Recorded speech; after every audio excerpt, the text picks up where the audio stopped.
let's first consider what is the optimal bar path, the theoretical optimal bar path.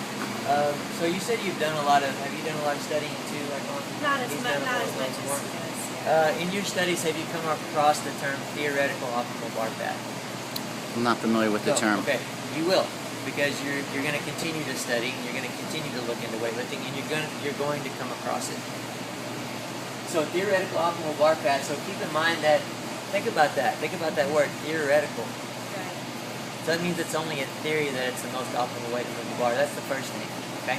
So what it looks like, the theoretical optimal bar path. If I'm facing this way, it looks like this. So the bar is actually, you've heard sweep.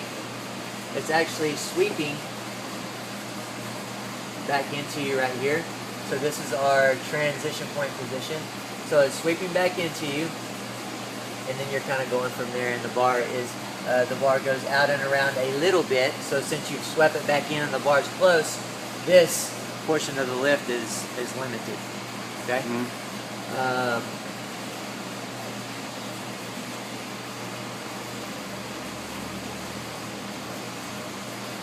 Alright. So, the theory in that is that it just helps to keep, by the time you get to your transition point, that vertical shin position, it helps to suck it in a little bit closer and keep it a little bit closer as you come from here to here, and it helps kind of stimulate your body a little bit more. Okay. So when I first started teaching a lot of people, and that was about 3.5 years ago, coming into the CrossFit community, I had never really done a lot of coaching. I had no idea if I was going to be good at it or not. And the way that I coached was I just, like I said earlier, I had seen so many elite lifters lift. I'd seen so many reps that I just tried to make people look and move like them. Okay? And that wasn't so bad. And so along the way, I learned tricks and cues and stuff like that to make people do that. I had all these different concepts coming in and people asking me questions, and I could answer them, of course, because I had, extensive experience. But it wasn't until maybe about a year and a half ago until I really broke down and started looking into a lot of these other things. And the reason why is because I felt like I didn't want anything else to come in and make me kind of question what I knew. You know what I'm saying? I wanted to keep it more raw, But I finally broke down and did that, and I felt like it was a necessary part of my process of growing as a coach to make sure that I have as much information as possible, and also to help me back up what I'm teaching. And so when I started looking into this technique more, I was a little bit disappointed and a little bit relieved at the same time, but that there was a little bit less meat behind it than I thought there would be, right? And so what I mean by that is the best explanation that I can get from the few people that I've talked to about it. And when I say few people, I mean people that I really trust and I know that teach that technique. And hey, why are you doing this? I really couldn't get a good answer, a great answer from them.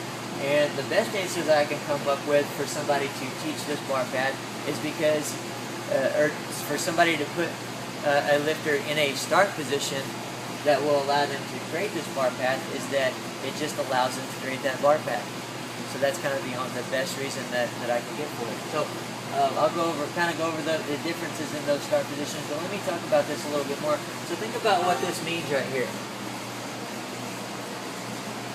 And the reason why I want to talk about this in detail, because you guys are going to see it, okay?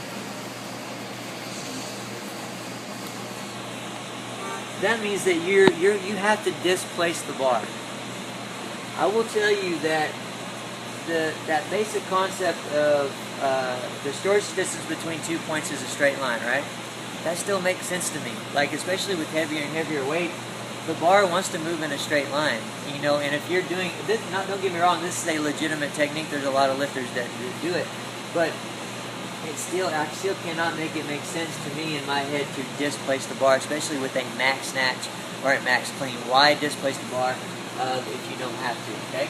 So this is more of a sweep right here. This is a sweep. And so one thing that happens with a sweep is that people get good at that, and you can teach yourself to do it, but especially for a more of a beginner person, if they get better and better at the sweep, they're just going to keep sweeping.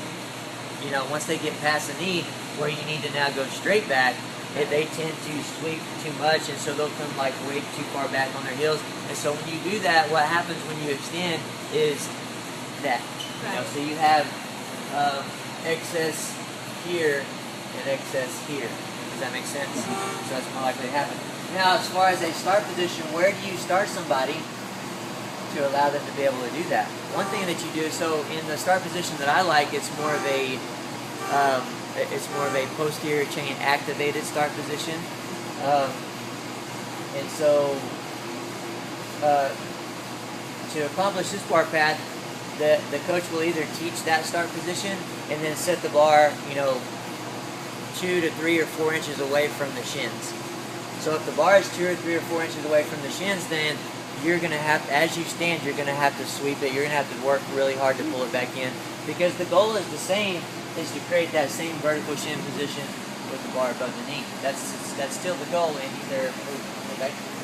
Another way that they do that is they will touch the shins, but they'll start with the shins further forward. Remember I talked yesterday about optimizing your angles. Okay, optimizing your angles. So the shins are going to be further forward. And another way to put that, another term that you'll hear the more you do weightlifting, is that in your start position, I want you to start with your body weight on the ball of your foot. Okay, what I'm looking for is, in my start position that I want you in, is mid foot. Okay, just mid foot, just mid foot. So, so there's that, and I'll kind of elaborate on that a little bit more here in a minute. But this bar path, whenever I was looking in, so it was, not too long ago, but kind of more at the peak of my career, I was looking at a lot of bar paths. And the times that I looked at those bar paths and the times that I did look at my bar path, they were usually, most elite weightlifters were almost perfectly straight up and down with a little hook up and over the top. Now that little hook up and over the top is always going to be there, because when you extend on the bars right here and it's traveling straight up as you go up underneath, there's always going to be a flick of the wrist, and when that weight is kind of weightless for a split second, that's when you flick it over, and that's how it's able to flick up and over the top. Does that make sense? Right? So there'll always be that little hook. Now if there's not that hook, what does that tell you? Let's say that bar moves straight and it just comes straight back down. That tells me that that lifter jumped forward. Okay? What I like to see is somebody land in the same spot or slightly back.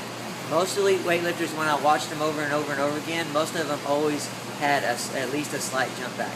And remember I told you earlier, mine was usually with my heavier weights, a lot of times was a little too far back, so that's something that I worked on and that I continue to work on. So other than being really straight, there was that little bit too far back. So let's think about the start position that I want, the start position that's going to allow you to move straight. First of all, to accomplish that, we need to pay attention to your stance, right? We need that stance, the width of your feet and the orientation of your feet for that individual that's going to allow them to create the angles that I want and for you to lock in, okay? So we're going to pay attention to that. I also said I want you mid-foot. To move the bar straight, I don't want you on the ball of your foot, right? Because you're going to have to displace it. You're going to have to sweep the bar in. That's not going to move the bar straight. I don't want you on your heels either, because that tends to do what?